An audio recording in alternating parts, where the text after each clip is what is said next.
Hello everybody, welcome to Voices of Friedreich Ataxia. Our goal is to raise awareness and funds to cure Friedreich Ataxia. Today we will talk. Deciding to conserve energy rather than embracing the moment is challenging. By Kendall Harvey. While Friedreich's ataxia, FA, is a physical disease that happens to my body, I have noticed that my physical symptoms affect my mental outlook on life. I have always been the type of person that is part of the action. Whether I am the mastermind behind planning the fun or I am out there in the middle of it, I love making happy memories and celebrating all that life has to offer. As my FA symptoms began to progress, I had to sit out for some of the action. I was still able to do most of what I wanted to do, I just had to modify some of the tasks. But as time has passed and my symptoms have progressed, I am unable to do more and more of what I want to do. And I have found that using what little energy I do have to do the things I want to do doesn't leave enough in my tank to do the things I need to do later. I have to think beyond the moments and prioritize my energy expenditures. On several occasions lately, I've had to decide if I should go for it, miss out on an opportunity to allow my body to rest, or try modifying what I can to be a part of it. As someone who historically has been driven by FOMO, or the fear of missing out, this has been a particularly difficult adjustment. Making obvious modifications, such as opting for a wheelchair or sitting on the sidelines instead of trying to be involved with the aid of my walker, is a heartbreaking choice that I find myself making more often lately. I'm not usually one to draw negative attention to things or seek pity, so when I sit out certain activities, I immediately face a mental funk. For example, my daughter, Collins, and I recently tagged along on a conference trip with my parents. As the younger sibling, Collins hasn't had many adventures that were all about her, so we wanted to make it really special. We decided to kick off the week by treating our sweet animal-loving girl to a trip to the zoo. When we were buying our tickets, zoo administrators noticed my walker and told me about their wheelchair and scooter rental options. Impulsively, I decided to forego those options and navigate the zoo with my walker and my family. Why?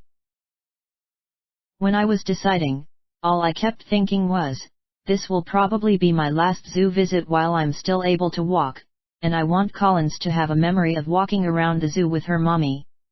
Selfishly, I didn't want to admit I was that disabled.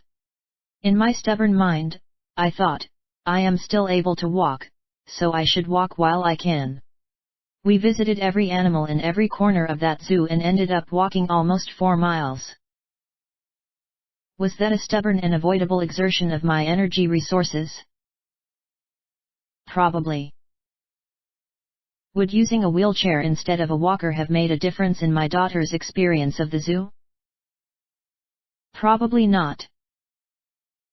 Do I regret my decision? Kind of. I had a long night of painful leg cramps after the day at the zoo, so I was even more fatigued than I thought I would be. It took me a while to recoup the excess energy I used for that adventure. I was pretty tired for the first half of our week. This could have been avoided if I had just accepted help and used a more appropriate mobility device. This was a valuable lesson for me. As someone who loves to embrace the moment and be a part of the action, I need to take the time to think beyond the specific moment I'm embracing. I need to think about the effects my choices will have on the moments in my immediate future. I need to embrace the reality of my disabilities in each moment to make smarter choices. If I take a breath to acknowledge and address FA, I can more fully, safely, and happily embrace every moment. Kendall Harvey is also an FA patient and this information was taken from Team Kendall with their permission. The link is provided in description.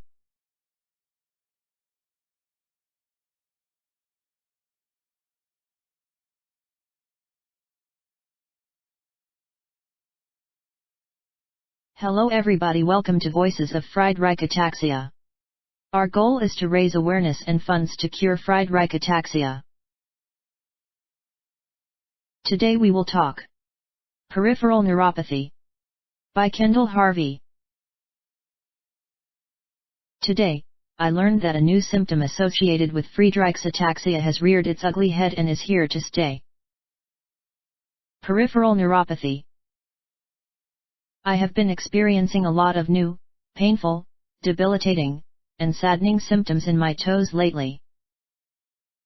It seems so silly to get down about something as small as my toes, but what can I say, I'm only human and I can only take so much.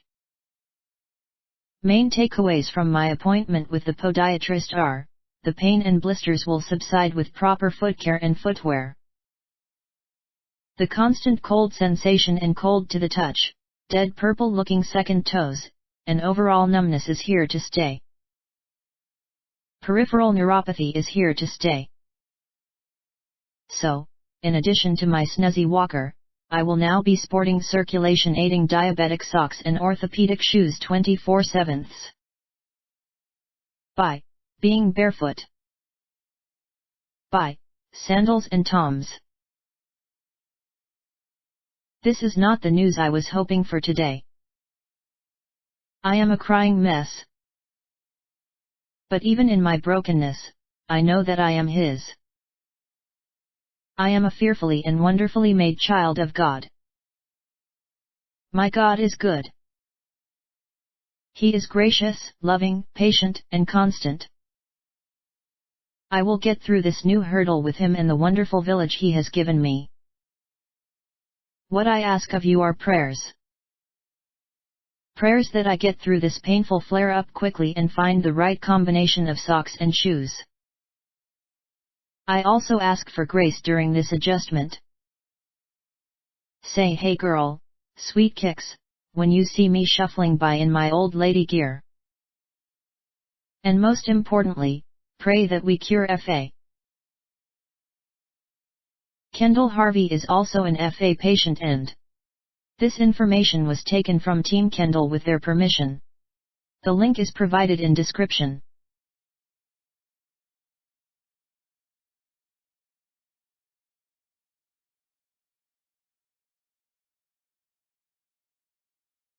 Hello everybody, welcome to Voices of Friedreich Ataxia. Our goal is to raise awareness and funds to cure Friedreich Ataxia. Today we will talk Calming the FA Storm by Kendall Harvey. Lately, I have been falling into a funk easily. All of the little things that bother me about life as a Friedreich's ataxia, FA, patient seemed insurmountably huge and sucked all of my drive away. I didn't feel joyful or enthused about much of anything except sleeping. So, I decided it was time for a change. I was tired of feeling tired and blue. Being so down about FA was affecting every aspect of my life, my ability to parent effectively, the way I was treating my husband, my communication with friends and loved ones, my desire to exercise and eat well, and so on. I was falling into unhealthy and, frankly, unsustainable patterns. I saw an inspiring anonymous quote that said, "Stop trying to calm the storm. Calm yourself. The storm will pass." I realized that I was spending all of my limited energy trying to calm the storms in my life, and when I failed to do so, I would fall into a funk. On any given day, I weather any number of storms, small and large. The consistent daily storm that I face at this phase in my life is my frustration with my failing body due to FA progression. I can't control my FA. Despite all of the feelings that stem from that realization, it is a fact. While the realization is overwhelming, frustrating, and undesirable, it is also liberating. Because I can't control everything, I can stop trying to control everything, and I can certainly stop punishing myself for my unavoidable inability to control everything. As my mentor, Julie Richard, says, we cannot always control our circumstances, but we can always control how we approach and respond to them. I can't control my FA symptoms. I can't control how those symptoms progress day by day. But I can control how I respond to FA. FA is as much a part of me as anything else in my life. And barring a miraculous and speedy medical advancement, it likely isn't going away anytime soon. While I will continue to support medical efforts to treat and cure FA in whatever way I can, I still have to manage my daily life as an FA patient. I can admit when managing life with FA is just too much and seek help. I can control how late I stay up watching TV. I can control what food I eat. I can control the blogs, social media posts, and influences I consume. All of these choices empower me to control FA the only way I truly can, by controlling my approach and response to FA. When I focus on controlling my approach to FA, the one constant storm in my life, I am in a healthier headspace to weather other storms. My toddler's mood swings and potty training will pass. COVID-19 will pass. Holiday busyness will pass. Aches and pains will pass. Disagreements will pass. I cannot control all of these temporary storms. But until they pass, I can control how I will approach and respond to them. So, that is my focus. Controlling what I can and letting go of what I can't. Kendall Harvey is also an FA patient and this information was taken from Team Kendall with their permission. The link is provided in description.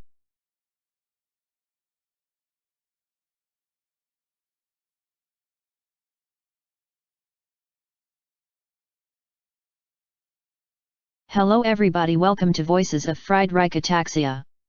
Our goal is to raise awareness and funds to cure Friedreich Ataxia. Today we will talk Reminding Myself to Appreciate My Mobility Aid by Kendall Harvey. As a Friedreich's ataxia, FA, patient well along in my symptom progression, I have a strained and emotional relationship with my mobility. Over the last 3 or so years, that same internal struggle has extended to my mobility aid. I am lucky that I lived a wonderfully carefree and active childhood and young adult life before my symptoms progressed to the point where I needed a walker. I feel thankful for this every single day. But the flip side of that coin is that I truly know what I am missing out on. I was a newlywed, working professional, recreational sand volleyball teammate, workout partner, and runner. I was incredibly active and loved every bit of it. Then, my body started changing. I was less coordinated, less energetic, and, basically, less able.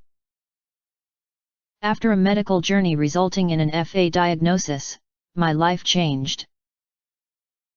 I stayed as active as my symptoms would allow, but the damage was being done, regardless of my efforts. I was becoming less able.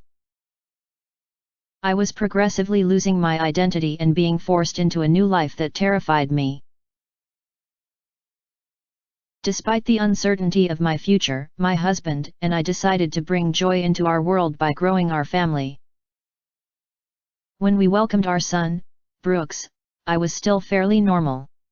I couldn't run and I preferred holding on to a rail or a person when going downstairs, but I was pretty able. I could walk around the house holding my son safely. I could take him into the backyard to load him into the swing without help. The beginning of my motherhood journey was minimally affected by FA. 2.5 years later, we welcomed our daughter, Collins. By then, I was less able. I could carry Collins for a few steps here and there, when necessary, but it was not a safe choice. I needed more assistance during the infant phase with Collins than I did with Brooks. I think that one of the hardest parts of this reality was that I knew better. I knew what it felt like to be a more able-bodied mom. Of course, my children didn't know any different because, for better or worse, I am the only mom they've had. As time went on and my babies became toddlers and then little kids, I progressively became less able as they became more able. I lost independence while they simultaneously gained theirs. Collins was only 1.5 years old when I started using a walker full-time. Because she was so young, she doesn't have any real memories of me not needing assistance.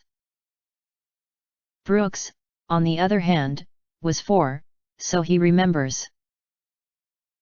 They both graciously accept my limitations, but I know that Brooks pines for my abilities almost as desperately as I do.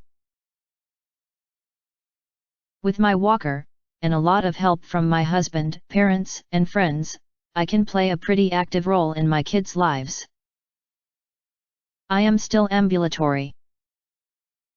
I'm so thankful that I am still able to walk, even if it's assisted, because I know that both of my kids are developing compassionate, helpful, and observant hearts while building memories of me being an active participant in their lives. My kids will always know how hard I fought to keep walking, even on the days when, years from now, they get frustrated that their mom is in a wheelchair. Together, we will process our feelings about the mobility aids I depend on for independence as we digest the realities of my progressing disease. So, for now, looking at it from my kids' perspective, I will appreciate my walker for what it is: a mobility aid. A tool that helps me build memories, build character, and stay safe. And I need to keep reminding myself not to resent it for what it isn't: my enemy. My walker is the physical embodiment of help, not of harm. It's easy to channel the anger I feel toward my disability at my walker instead, but the reality is, mobility aids are just that, devices that aid mobility. My walker fills in the gaps where my body falls short. Kendall Harvey is also an FA patient, and this information was taken from Team Kendall with their permission. The link is provided in description.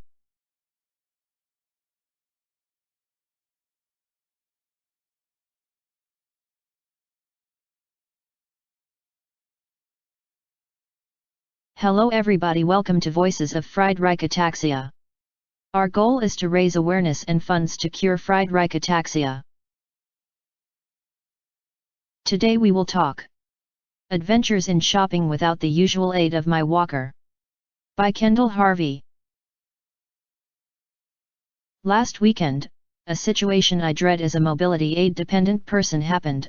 I drove to a store to run a quick errand, and when I opened the back of my SUV, my walker wasn't there. It had been a busy Easter weekend with my family, filled with egg hunts, play dates, parties, petting zoos, church, egg dyeing, and delicious brunches. It was fun and chaotic, like most holiday weekends are. We would switch off between my husband's truck and my SUV, moving my car walker from trunk to tailgate and back again. When I finally snuck away for a couple minutes to get my son one last Easter basket filler, I parked in a handicapped accessible spot and made my way to the back of the SUV to grab my walker. My stomach dropped when the lift gate opened and I saw the empty space where my walker usually goes. I instantly started debating, could I make it the short distance into the store and then just hold on to the display cases? Or, do I waste 30 minutes returning home, grabbing the walker, coming back, and then shopping? I felt so stuck. I was stranded and frustrated. I was so angry that not having my walker rendered walking 10 yards into a store, grabbing the gift, and coming back to the car an unsafe gamble. Most 32-year-old moms wouldn't have to think twice about that. It's unfair that I do. I called my husband, Kyle, to ask him if he knew where the walker was. He said, "It's in my truck. I'll be there in 10 minutes. Because I was operating on a tight time frame and having a relatively good day, as far as my Friedreich's ataxia symptoms go, I made the brave, or foolish, decision to shop unassisted while I waited for him. The looks that I received made this seemingly simple journey unique.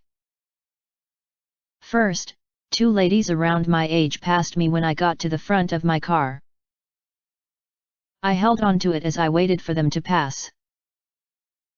They just looked me in the eyes and smiled. This pretty much never happens anymore. I almost always have my walker, and people look at it when they look at me. I realized that to these 2 ladies, I was normal. That boosted my confidence, and I thought, I can do this. I can try to be normal for 10 minutes to do something for my son.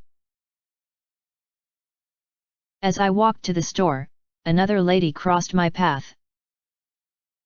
Upon seeing my struggling, disjointed gait, she looked at me with concern. I remembered that look, the one that says, "What is wrong with her? Is she okay? Is she drunk?" I just smiled and tried my best to keep appearing normal. I got to the door at the same time as 2 other young ladies, and they gave me the go-ahead wave. I realized that I hadn't received that signal in ages. Normally, people see my walker and go out of their way to help me with doors. I was struggling to swing the heavy door open enough to slide into the store, and one of the ladies hopped over and held it. I said, "Will you, thank you," and noticed the friends exchanging the "seriously, what is wrong with her" glance. I forgot how much that glance devastates me. After my ungraceful entrance, I teetered over to one of the display cases, and a store employee came over to assist me with my selection and purchase. I noticed her noticing my disability, so I said, "I normally use a walker, but it wasn't in my car, so my husband is bringing it to me." I could tell she was still trying to figure out what was wrong with me, but at that moment, I didn't want to get into it. I just wanted to do what I went there to do. After I made my selection and headed over to check out, my husband walked through the doors with my walker. He was like a knight in shining armor. He kissed me on the cheek and placed the walker right in position. I never thought I'd be so happy to see it. The store employee seemed to have a light bulb moment and realize what I meant when I explained my trouble walking and the reason for gripping the display cases. My disability suddenly made sense to her. It was as though my walker justified everything. This entire experience made me realize that I am not normal, I am disabled. I am unable to walk unassisted 99% of the time. But with the proper devices and precautions, I am still capable. I am able to do what needs to be done. I am able to do what I want to do most of the time. I have limitations and I have accepted and adapted to them. But more than that, I am proud of the maturity it takes to accept help and stay safe by using a walker. Kendall Harvey is also an FA patient and this information was taken from Team Kendall with their permission. The link is provided in description.